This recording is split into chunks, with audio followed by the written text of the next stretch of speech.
You're locked on to Scotty G and Friends on 97.5, the KSL Sports Zone. 97.5, the KSL Sports Zone.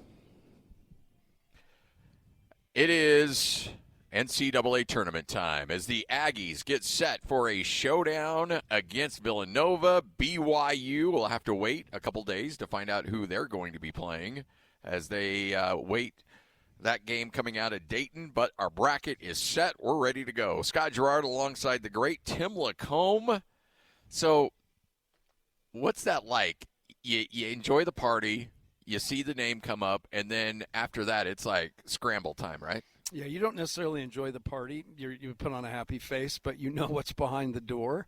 And you literally just, the minute that comes up, you start searching on your phone. Yeah. First thing I would do, who'd they play that we know, that we could get some intel from, and then you just spend, the rest of the time. I think I go home maybe 2 or 3 times in segments to shower and come back. Yeah. But you're in full prep mode, and for BYU, like for Utah State, it'll be perfect. They know who they're going to play. I actually really like the matchup. We'll get into that too. I thought Utah State was royally disrespected, and the Mountain West was too. But I do like their matchup. I do too. I think the biggest thing in the tournament is matchups over seed, and I think they can win that game.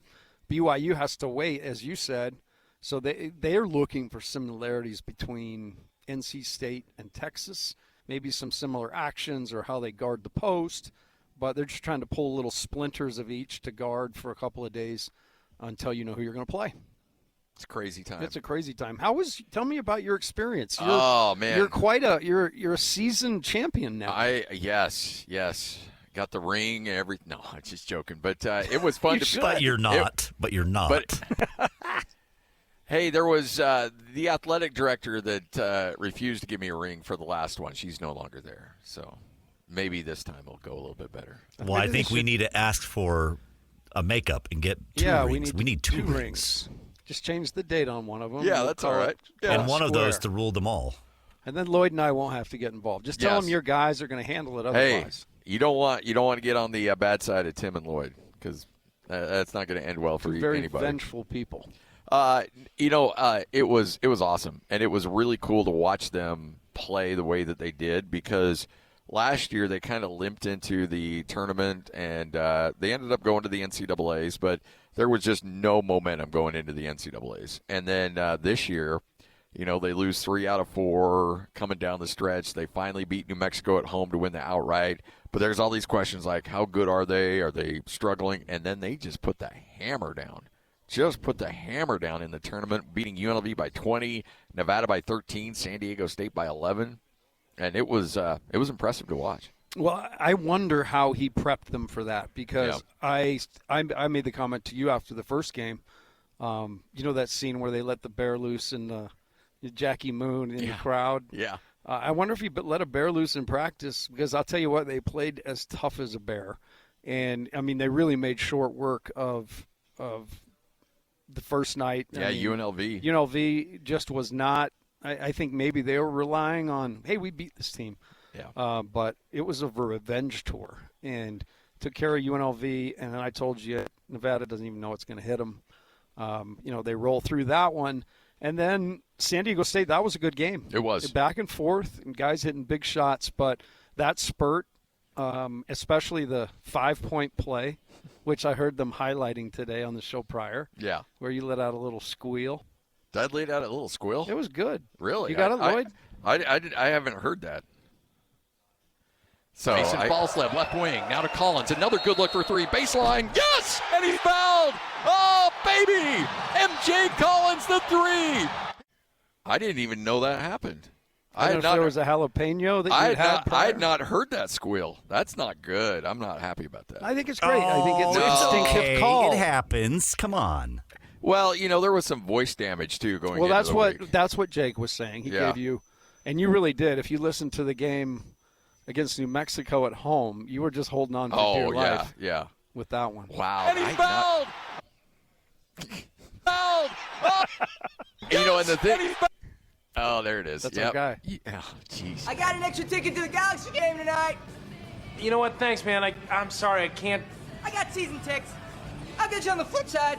Here we go. Come on. Here we go. Come on. Push it out. Everything you got. Everything you got. Everything you got. That is good. Yes! You know what? I can't even be mad. No, I mean, it's all. Hey, because you know what? It would be one thing if, and we'll get into this, the way the UVU game ended. You could have been calling that one. Oh, boy. I love Isaac Davis. I love that kid. I love that kid, too. I feel sick for him. He's such a good kid. He was on Utah State's team. Good dude. And it just, oh, boy, that wrecks me. But, you know, the interesting thing, too, is that was a really crazy moment because I'm in the corner. I'm away from it, so I just see the whistle, and I just think that that they fouled him. So it's a 4-point play.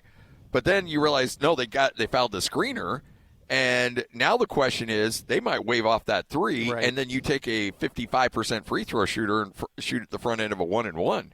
And so you might come away with 5 points. You may come away with no points on that possession, and it all comes down to Vern Harris staring at a screen. And that's a scary thought. Yes. Because I had Vern Harris staring at many things over the 16 years I was there.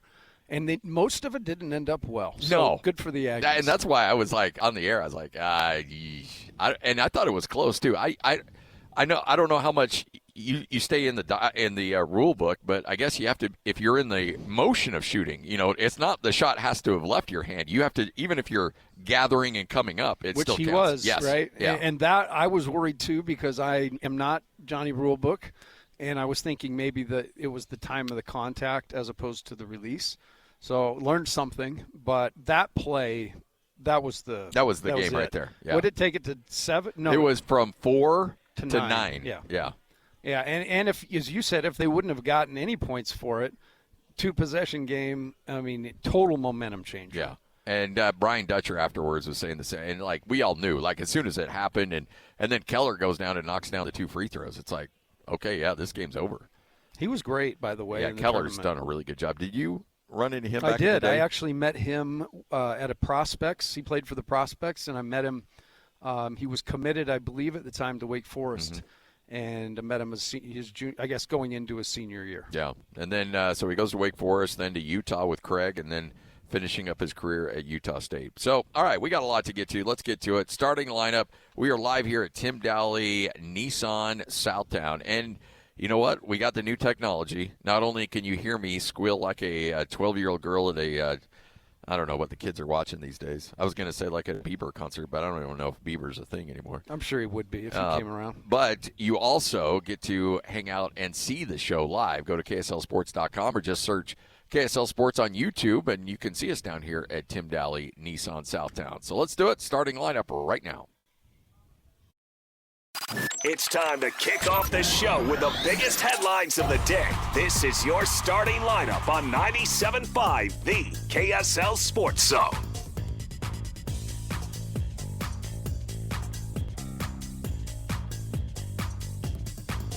Falslev, crossover, hands to MJ Collins, spots up, shoots the 3. Yes, coming around the curl, MJ Collins. He's spilling it tonight. He's got 10, and the Aggies back up by 6, 32-26. Falslev directing traffic, then to Drake Allen. Allen, then to Collins. Collins, turnaround 3. Yes, sir! Oh, MJ Collins! How about that? Aggies match their largest lead of 6, 58-52. Mason gets underneath Bird, puts off the glass, and good. How's that for a Mountain West Conference Defensive Player of the Year? The Mountain West Player of the Year just took you to school in the low block. Aggies up by 4, 43-39. Horn and the Aggies are coming back to Cache Valley as your Mountain West Conference Tournament champions. What a run by Mason Falslev, MJ Collins, and the Aggies are your 2026 champs, a regular season title and a tournament title for your Utah State Aggies. Yes, and he fouled. You know, it was really good up until that point, Lloyd. Like, it was a nice little montage. You'd done a really nice job, and I appreciated it. And then you just got to put the little dagger there at the end. All right. You know I got nothing but love for you. I know. And I would expect you to do it if it was anybody else either. Well, it's all, it's all for a good cause. The Aggies brought the trophy home, as you said, to Cache, and it's hard to do. I did it for 16 years. I coached college at some level. It's for 16 years and for some really great coaches. And we won one in my time. Yeah. It was in 1995 in the pit.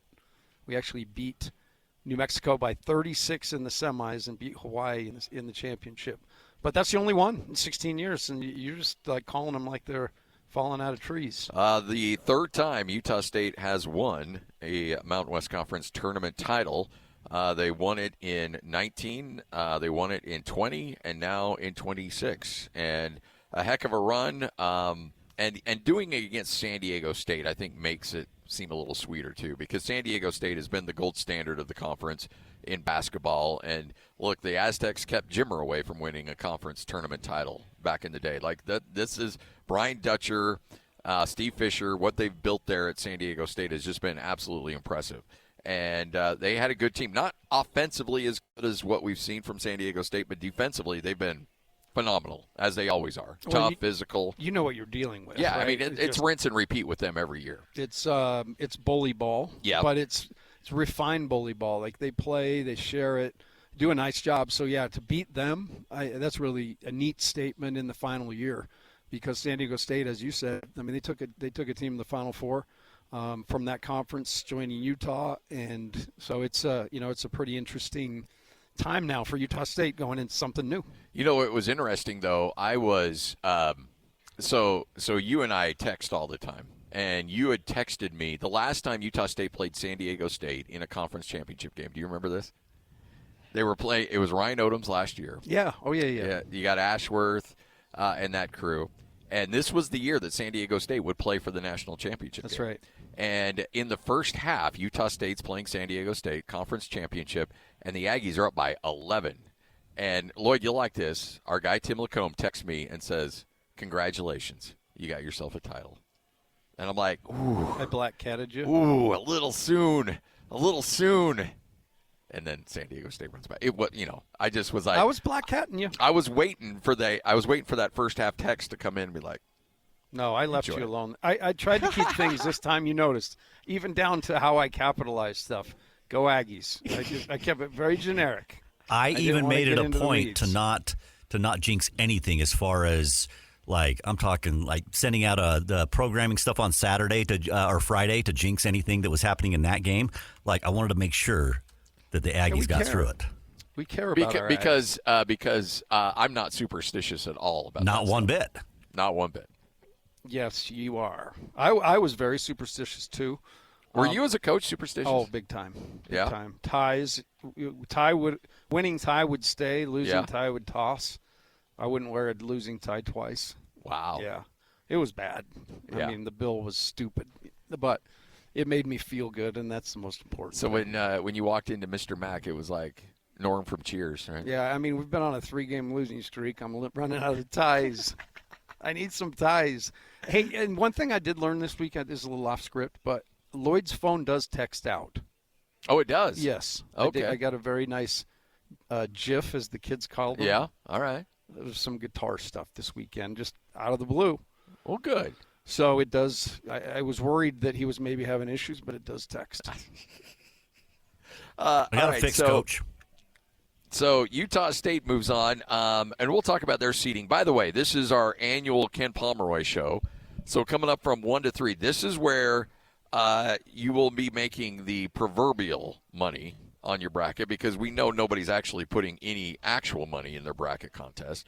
But if you want to do well with your Snickers, your Skittles, whatever the case is that you have around your office bracket party, this is where you need to be listening, because Ken Pomeroy, there's no emotions with Ken, all right? Ken is even-keeled. His system is all about computer numbers. It's all about percentages. It's all about running models over and over and over again. So what you need to know, and if you have questions for Ken, just tweet at us at Scotty G Zone. What's your old Twitter handle? At T LaComb. At T LaComb. Send us off your tweets, and if you got questions about individual matchups, individual players coming up in the bracket, let us know, and we will get to Tim with those coming up today from 1 to 3. So Utah State punches their ticket, although I think underseeded badly at 9, and Jared Calhoun not pleased about that whatsoever. Lloyd, I don't know if you have his back and forth. But in his press conference, the one thing I love about Jared Calhoun is that when he's got something to say, he's just going to go ahead and say it. Really happy with the location for our fans and for our players, and obviously San Diego's close, but I think the seed was absolutely atrocious. Is that something you almost expect in being a not a non-P4 school, is getting hosed on the seeding and having to deal with higher quality teams, I guess? Yeah, I mean, the one thing we don't have is the, whatever they're calling it, the quad A, 1A wins. But we've got great metrics on both sides of the ball. We're, top 30 in offense, top 50 in defense. So I thought for sure a 6 or a 7. I was really hoping for one of those. But I think we got to look at it like, hey, we're in the West. That's a huge positive for us and our fans. But I just don't think it was very deserving. I thought we should have been at least a 7. I would agree with that. At least, I thought worst case scenario would be an 8. I did too. I was hoping for a 6. You look at it, and what was the Mountain West 6th best league ranked this year? So I do feel like the one thing that rears its ugly head again and again with the tournament, and Coach Rose told me this way back when I first got into the game, but he's like, they do not do this tournament for smaller schools. No. They do this tournament for teams that are attached to big leagues because it's all about that cash. And I think in Utah State's case, I took it personally forever. I thought it was a BYU thing, but they just look down their nose at smaller conferences, and they though the metrics say, 6th best conference in the country, and Utah State, the way they finished it, the fact they won the league and the tournament was so hard to do. It's because all those teams want a piece of you after you win it. It's just, that's hard. It's not fair, but I do like the matchup with Villanova. Couple things I read is said the first one is 65 wins. I mean, if that's the case, Utah State's going to be in a great shape because I think their offense is predicated by the defensive pressure they put on teams, right? And then, staring down the road at what could be next. And I don't want to go there because I know you're very superstitious, but no, it lines up pretty exciting to me. Yeah. To be able to play a game like that against that Arizona team in the West. I mean, it's pretty darn good. I feel so. You can be upset if you're a Utah State fan. You can be upset about the 9, and you have every reason to be upset. But you'll say this over and over and over, and you've lived this and can speak at it better than anybody else. When it comes down to the NCAA tournament, it's about matchups. Period. 1,000%. And I was watching I was watching the selection show up there in Logan, and a guy, a booster I was standing next to, saw St. Mary's flash up at 7 playing Texas A&M at 10. And he's like, why St. Mary's? We're just as good as them. Why do they get a 7 seed? I'm like, okay, that's true. But I would much rather, if I'm Utah State, play Villanova than I would Texas A&M. 100%. Totally different. And so even though you would like to be able to be a 7 seed, Utah State is already, I want to say, a 2.5-point favorite against Villanova. I think what Utah State does well matches up against Villanova. What Utah State struggles with, Villanova, I don't think can exploit it like other teams can. So overall, I look at them like, okay, you know what? You can be upset, sure, but can't ask for a better matchup in that first round. No, and I think stylistically, it's a team that Utah State can get after. Yes. Right? And they can create havoc. Whatever they did, if it was a release the bear thing or however he got those guys hopped up, he needs to do that again with this 9 seed because it is disrespect, and I think you can play on that. But I think he's got this team firing on all cylinders. I think it's a team that a perfect team understands their roles. Yeah. He's got Keller coming in doing what he needs to do. Guys are past pouting that they're not playing.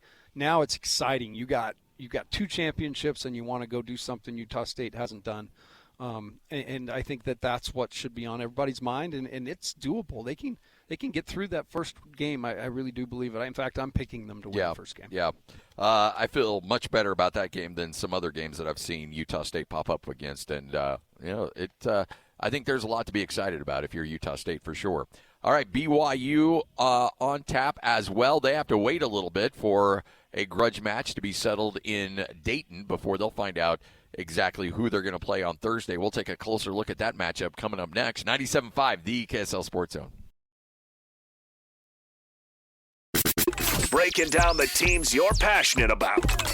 This is Scotty G and Friends on 97.5, the KSL Sports Zone.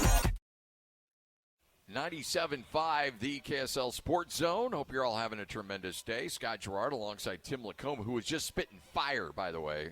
Unfortunately, we had some technical difficulties. That's typically my routine. When no one's looking, I really do a fabulous job. You know what? Same. Some of my best work has never been on the air because of issues. But when I do get on the air, apparently I sound like Peter Brady trying to sing. The kids don't get that reference anymore. I get it. That was my favorite show. Us Gen Xers, man, we know about Peter Brady's voice cracking. I rode my banana bike home so that I could jump off and run in and see that every day. Let's all go for a walk outside now. All right. So you were talking about playing in this game, the play-in game. You had the big come-from-behind game against Iona. That's right. And then the next year, it went the other way. Yeah, as we were walking off the floor, looked up, and the score, we were up 21, and the year prior we'd been down. I looked at Coach Rose and said, "Man, that's crazy." Or just mumbled something, and I guess the black cat is me. I did that to you with the Mountain West Conference Championship too. But no, I think it's a tough turnaround for the teams in it. If you do win, then you're shipped out one more time somewhere, and that's quick. So it's not really built for those teams to go very far, I wouldn't say. And so I like BYU's matchup with either team. I think NC State's probably the more scary of the two, 39% from three. BYU struggled to guard the three this year. And I really respect – I think Will Wade would cook something up for AJ. Oh, Will Wade's right? a problem. He's a problem. Yeah. So if you're a BYU fan, I would cheer for Texas. I think the one thing I do know, you can zone Sean Miller because we did it both times we played him. We beat him. And Xavier, yeah, he just struggles. Actually, when he was at Arizona is when we beat him.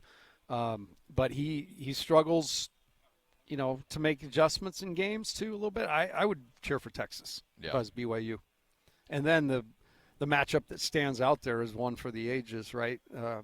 The reunion between the Zags and the Cougars. Yes.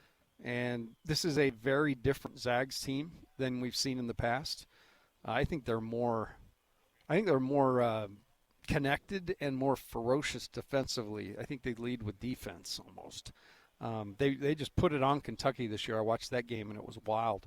But, I think BYU got a good seed, good bracket. I said after the tournament they found themselves, too. Mm-hmm. So I think they'll know how – they'll attack it with some momentum. I think there's – even though, you won those two games in the Big 12, and then you played Houston, and that was going to be a tall task to beat Houston.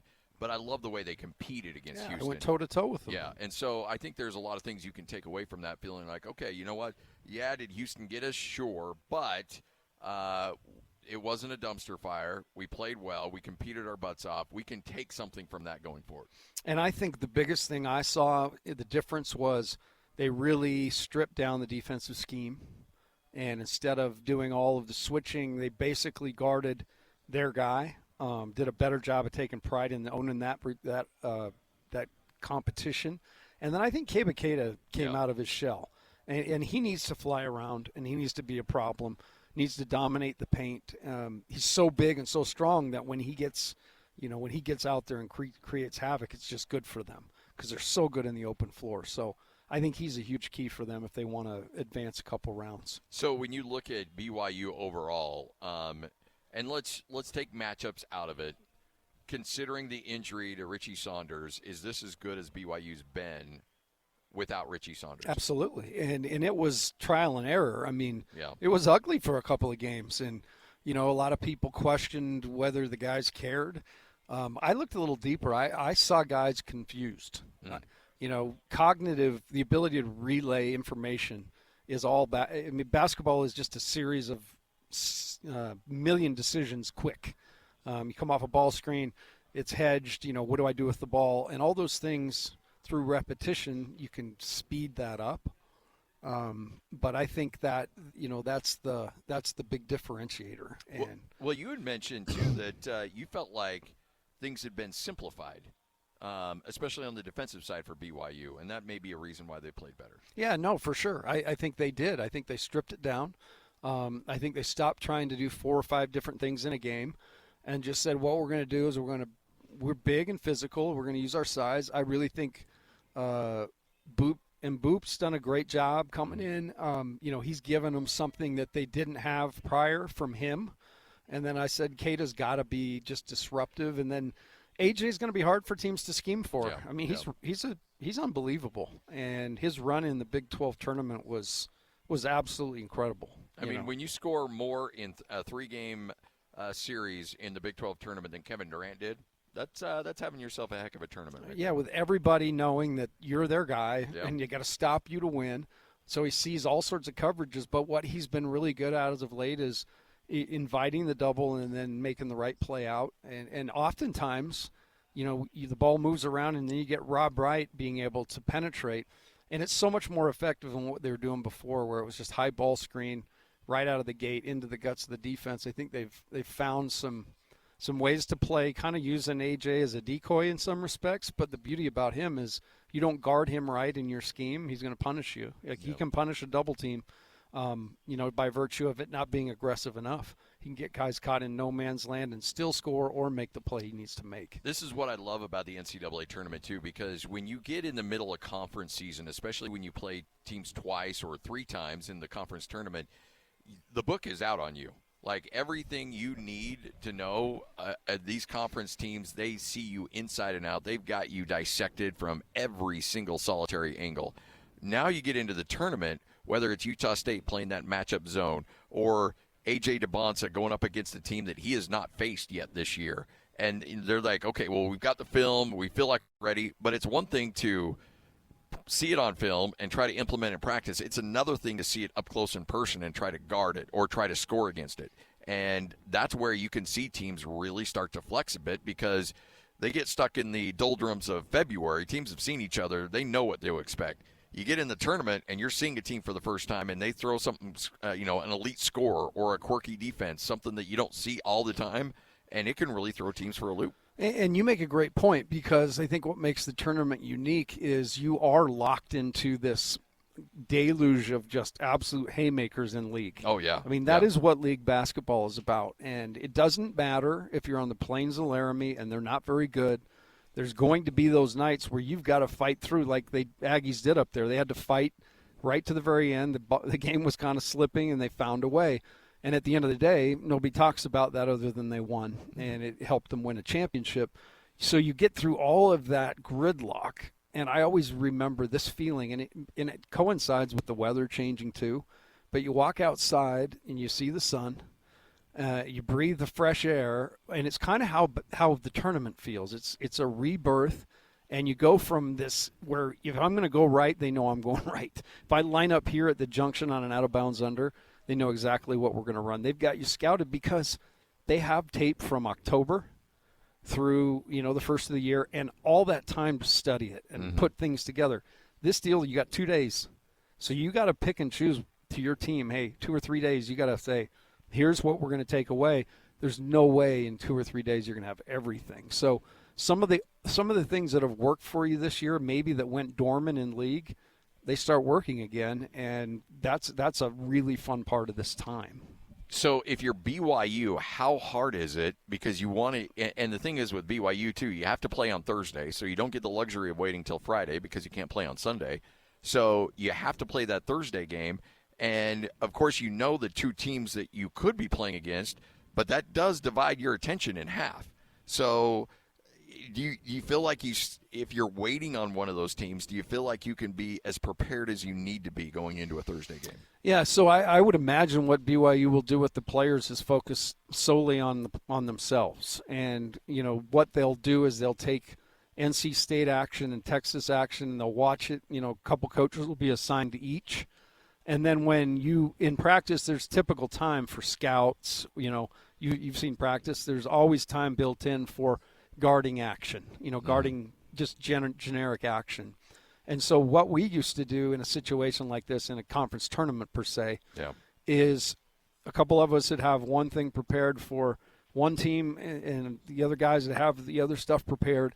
We would then, in that period of time, without announcing, hey, this is NC State stuff, this is Texas stuff, today we're going to guard flex. We're going to guard flex action today because we think we may see it some in the tournament. So you keep it real generic with your guys. You don't want them caught up in all of it. But as a team, that's what we used to do. And I would imagine BYU will really dial in on what they want to do offensively. They'll have some nice time to do that. Defensively, they'll just take bits and pieces until they actually know who they're going to play, and then they'll get into the detail. Yeah, but this is a time for a guy like A.J. DeBonta to really signature himself, or leave a signature as, you need to draft me number 1 overall. I don't care who's got it. I don't care who's got that pick. I'm the best player in the draft, and draft me. And I think he's proved it. I mean, the Big 12 tournament was proof enough. I mean, you mentioned Kevin Durant. This was not one of those outlier tournaments. This is one of the best leagues in the country, and everybody, knew BYU. If you can stop AJ, you stop them, and he couldn't be stopped. Yeah. And he shows, to me, he makes NBA shots all the time. We watched DeRozan go for 41 last night, and it was so funny because both teams had 8 guys out on each side. So it really was DeRozan and a bunch of really young players. And if you were to sit there and say, if you didn't know anything about basketball, but I'd say, hey, which one of these dudes out here has been playing this game professionally since 2009? It would have not been difficult at all. You would have said him, and so honestly, that's what AJ has, is he has a maturity about him too that's more than his years. He gets the big picture. So I said after the tournament, I actually tweeted it out. I think BYU gets to the Sweet 16 at a minimum. And seeing the brackets, I think the first game they'll win. Yeah. That'll be a win. The Gonzaga game, that's going to be a real interesting one. But I do think if BYU can figure out a way to continue to just feed AJ and let him make decisions, I think they've got a way they can play. How cool is it that you see a guy at that young of an age have that high of a basketball IQ? Because that's what really obviously the physical skill set's just through the roof. We know that. But to me, the thing that really sets him apart is upstairs with him. Yeah, he does. He's, his emotional maturity is good. Yeah. He takes so many shots during the game. Guys giving him one of those through a screen or something, gets fouled all the time. But I like the way he keeps his demeanor. He's going to be really, really special. And the interesting thing is there's a guy, and we can get into this later, but everybody's been talking about him. They've been talking about Boozer, who I think Boozer and Duke, they may just win it all this year. Yeah.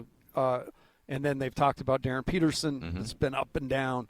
But there's a new name on the board, man. This Darius Acuff is something else. Actually pulling comparisons this weekend. And I saw side-by-side video that would sell it. Allen Iverson. Like, this guy's got a lot of Iverson qualities to him. So, bottom line is, this is BYU's time to shine. This is why they brought AJ here. And if they're going to get to the Sweet 16, he will take them there. If you're an NBA GM, how concerned are you? Let's take injury out of it. Just the weirdness of the Darren Peterson thing. Oh, I'm freaking out, aren't you? I would, yeah. But then, if it's a radio employee, what do you? Oh, hey, yeah. man, I got to. Well, hey, after Scott, dealing with Lloyd, you just. Well, he gets 18 weeks of vacation. 18 weeks of vacation, yeah. I heard you and Hans always hit on that one. Yeah, well, you know what? And that's a great, the great Jim Rome used to always say, I take a lot of vacation because I get a lot of vacation. Amen. But he also creates the money, let's be honest. Well, he's the money behind all this. That's true. All right, 97.5, the KSL Sports Zone.